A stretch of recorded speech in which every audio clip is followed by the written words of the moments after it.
Hi everyone! It's me, Cristel. And it's me, Zandro. It's me, Mami. It's me, Mana. Ayan, for today's video mga beshi ko, samahan nyo lang kami dahil kakain Hida kami kaya? sa Hidakaya. Yes. ramen. Ayan, kasi sobrang lamig ngayon kaya naisipan ni Mana na mag ramen. Ramen. So ano pang iniintay nyo? Let's go!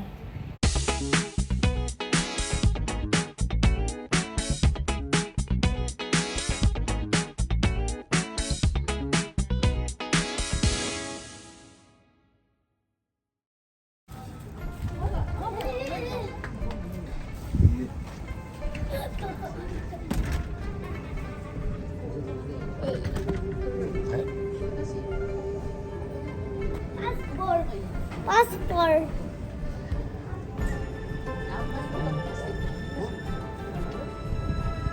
Hi! Bawal. Passport. Passport. So ayun na nga mga beshi, nandito tayo ngayon sa Hidakaya. Ito nga pala sa Hidakaya mga beshi ko, kapag mag-order ka, meron silang tablet para sa menu. Ayan, dyan na kayo mag-order ng mga gusto nyong kainin. Ang specialty nga pala dito sa Hidakaya, syempre, ang kanilang ramen. At bukod sa ramen, syempre marami pa kayong pwedeng pagpilian. Meron po tayong gyoza, may karage at iba't ibang klaseng luto ng gulay. Ayan mga beshi ko, tignan nyo, meron na rin tayong mga set meal dyan. Kumbaga combo-combo ng mga pagkain. So ayan mga beshi, ito nga palang in-order ko, karage na may rice. Pero hindi ko nakain yung rice kasi diet tayo. At ito naman yung in-order ni Mami, yung favorite niyang toge na may liver. At ito naman yung kay Manami, ang favorite niyang gyoza. Ito ang Lebanila.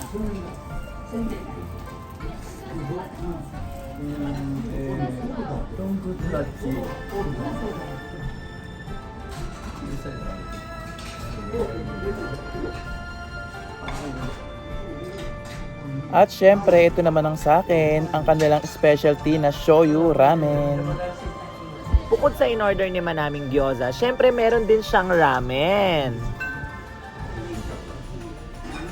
Alam niyo mga beshi, sobrang sarap talaga ng ramen na to. Talagang dito nyo lang matitikman sa Japan ang authentic ramen.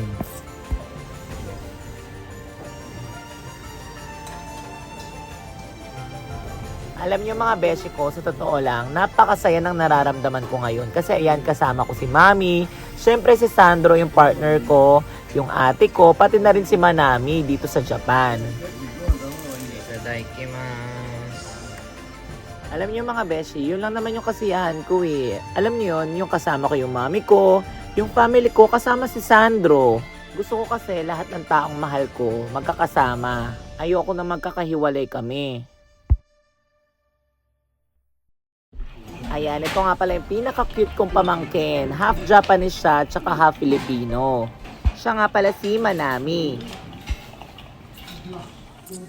Ito nga palang video to mga beshi ko. Siya mismo ang nag-video nito. At na-request niya na ilagay ko rin daw sa vlog ko.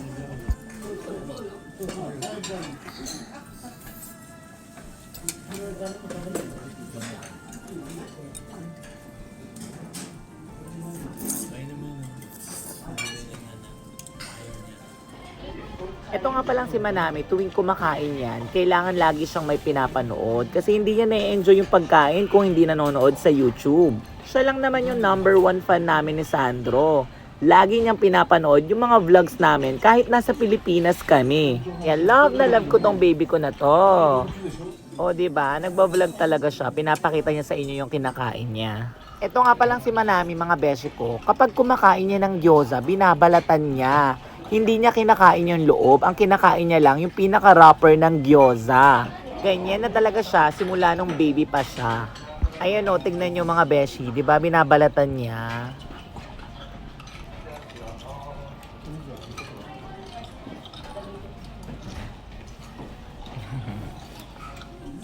Ang cute-cute talaga ng baby ko. Baby ko yan. Ang lusog-lusog niyan at ang ganda-ganda niyan.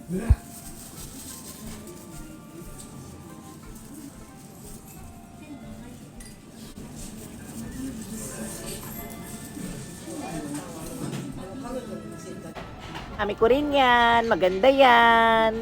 Love na love ako niyan.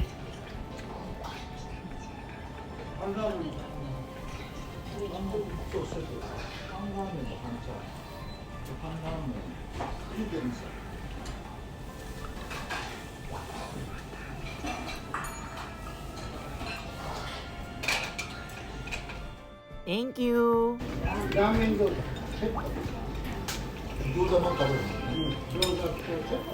Hay nako mga beso ko, ito namang karagi nila. Super sarap, ang crunchy, tapos ang lambot ng loob. Perfect na perfect siya isawsaw sa Japanese mayo. Sobrang sarap ng mga pagkain dito sa Japan. Talagang masisira yung diet nyo dito mga beshi ko. Highs. Kaya ang ginagawa ko mga beshi ko, talagang nagpa-fasting ako para makontrol ko yung kain ko. Actually, ito yung first meal of the day ko. Eating period ko ngayon. Kasi kung hindi ko talaga kokontrol yung sarili ko, talagang tataba na lang ang bakl.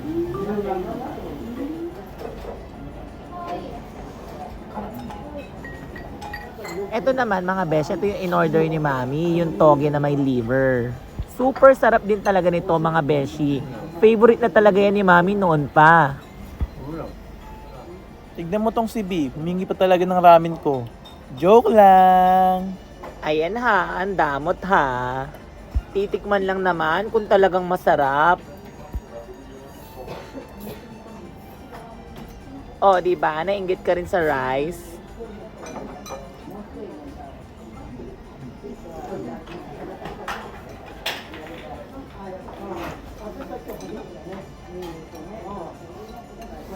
Ito naman yung toge na may karne na medyo maanghang. Masarap din naman siya kahit medyo maanghang, pero mas gusto ko yung favorite ni Mami. Cheers, B! Sobrang nakakabusog. Ang sarap talaga. Thank you Mami Raquel sa pakain. Nabusog po kami. We love you!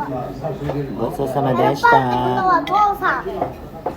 So ayun mga besyo ko, hanggang dito na lang po muna. Sana nabusog kayo.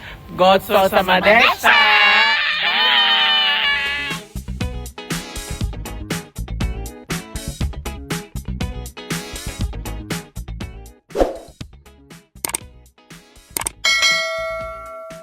Thank you for watching. Subscribe now.